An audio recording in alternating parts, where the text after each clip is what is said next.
नमस्कार दोस्तों, आपका स्वागत है गुरु जिंदगी के इस नए एपिसोड में। आज हम बात करेंगे उस शख्स की जिसकी आवाज सुनकर लोग सिर्फ गाना नहीं बल्कि एक पूरा एहसास जी लेते थे। जी हाँ, हम बात कर रहे हैं किशोर कुमार की। एक ऐसा नाम जो संगीत, अभिनय, हास्य, हर कला के शिखर पर खड़ा दिखाई देते हैं। वे सिर्फ एक गायक नहीं बल्कि एक युग है जो आज भी हमारे दिलों में जिंदा है। उनका जन्म और बचपन। किशोर कुमार का जन्म 4 अगस्त 1929 को खंडवा, मध्य प्रदेश में हुआ। उनका असली नाम था आभास कुमार गांगुली। परिवार में बड़े भाई अशोक कुमार और अनूप कुमार पहले से फिल्म जगत में जुड़े थे। बचपन में ही किशोरदा संगीत के दीवाने थे। कहते हैं जब भी उनके पैर में चोट लगती वे रोने के बजाय गुनगुनाने लगते और घर वाले मजाक में कहते थे ये बच्चा रोता भी सुर में ही है। शिक्षा और कला की पहली झलक। किशोर कुमार ने अपनी शुरुआती शिक्षा खंडवा में ही पूरी की। हाई स्कूल तक पढ़ाई की, लेकिन पढ़ाई से ज्यादा उनका मन संगीत, नाटक और मिमिक्री में लगता था। वे हर आवाज की नकल कर लेते थे। कभी ट्रेन की, कभी किसी अभिनेता की, कभी किसी गायक की। यहां तक कि उन्होंने कभी औपचारिक संगीत शिक्षा नहीं ली, लेकिन फिर भी उनमें काफी हुनर था। उनकी पूरी कला प्राकृतिक, सहज और दिल से निकलने वाली थी। यही बात उन्हें दूसरे से अलग बनाती है। मुंबई की ओर कदम। उनका कैरियर की शुरुआत। बड़े भाई अशोक कुमार फिल्म जगत में थे, इसलिए किशोरदा भी मुंबई पहुंचे। शुरुआत अभिनेता के रूप में हुई, लेकिन भीतर की आवाज गाने की पुकार थी।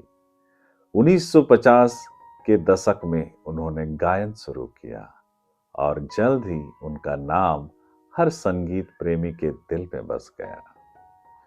उनकी आवाज में भावनाओं की गहराई थी, खुशी भी, दर्द भी, शरारत भी और मासूमियत भी। रूप तेरा मस्ताना, पल पल दिल के पास, ओ मेरे दिल के चैन, खई के पान बनारस वाला, जिंदगी एक सफर। इन गानों ने उन्हें वो ऊंचाई दी जो बहुत कम कलाकारों को मिलती है। उनका अनोखा स्टाइल।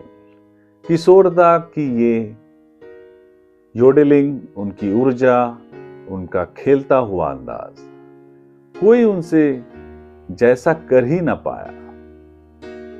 वो गानों को सिर्फ गाते नहीं थे बल्कि जीते थे। उनकी आवाज कभी रोमांटिक होती, कभी हास्य से भरी, तो कभी अंदर तक छू जाने वाली। उनका मंत्र था भावना से गाओ, तकनीक अपने आप ठीक हो जाएगी। व्यक्तित्व एक आजाद परिंदा। किशोरदा दिल से बहुत सरल, मासूम और खुश मिजाज थे। मजाक करना उन्हें बेहद पसंद था, लेकिन वे काम को लेकर बेहद ईमानदार और अनुशासित थे। उनका मानना था कि कलाकार को अपने दिल की सुननी चाहिए। परिवार और वैवाहिक जीवन। जैसे जैसे उनकी लोकप्रियता बढ़ी, उनकी व्यक्तिगत जीवन भी चर्चाओं में रहा, लेकिन हम इसे यहां पूरी तरह सम्मानजनक और तथ्यात्मक रूप से प्रस्तुत करते हैं। पहली पत्नी रूमा गुहा ठाकुरता, 1950, बहुत प्रभावशाली गायिका और अभिनेत्री। उनसे एक पुत्र है अमित कुमार, जो स्वयं प्रसिद्ध गायक है। दूसरी पत्नी मधुबाला 1960 हिंदी सिनेमा की महान अभिनेत्री। उनका और किशोरदा का रिश्ता सम्मान, सहयोग और समझ पर आधारित था। मधुबाला का स्वास्थ्य वर्षों तक ठीक नहीं रहा और 1969 में उनका निधन हो गया। तीसरी पत्नी योगिता बाली 1976, यह विवाह भी कुछ समय तक चला। चौथी पत्नी लीना चंद्रावरकर 1980, उनसे उनका दूसरा पुत्र सुमित कुमार।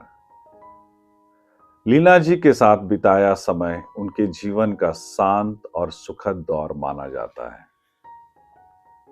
किशोरदा अपने परिवार से बेहद जुड़े हुए इंसान थे। उनकी उपलब्धियां और युग पर प्रभाव। किशोर कुमार ने न केवल सैकड़ों हिट गाने दिए, बल्कि उन्होंने अभिनय, निर्देशन, संगीत रचना हर क्षेत्र में अपनी प्रतिभा साबित की। उन्होंने फिल्म फेयर सहित कई पुरस्कार जीते, लेकिन सबसे बड़ा पुरस्कार था लोगों का प्यार। आज भी जब उनका कोई गीत बजता है, वो गीत पुराना नहीं लगता, जैसे समय रुक जाता है। निधन, एक युग का अंत। 13 अक्टूबर 1987 मुंबई। किशोरदा का 58 वर्ष की आयु में हृदयाघात से निधन हो गया। उस दिन भी वे पूरे जोश में थे और उन्होंने अपनी पत्नी लीना जी को एक गाना गुनगुनाकर सुनाया था। उनके जाने से संगीत जगत में ऐसा खालीपन आया जो आज तक नहीं भरा जा सका। उनकी अमर याद। किशोर कुमार सिर्फ एक गायक नहीं थे, वे एक भावना थे, एक मुस्कान थे, एक जादू थे जो हर उम्र के दिल में जगह बना लेते थे।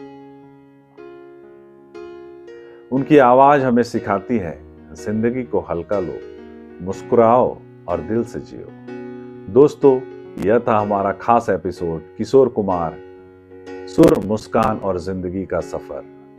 अगर आपको यह पॉडकास्ट पसंद आया हो तो गुरु जिंदगी चैनल को सब्सक्राइब करें और बताएं आपका पसंदीदा किशोरदा का गाना कौन सा है। धन्यवाद दोस्तों, अगले एपिसोड में फिर मिलेंगे।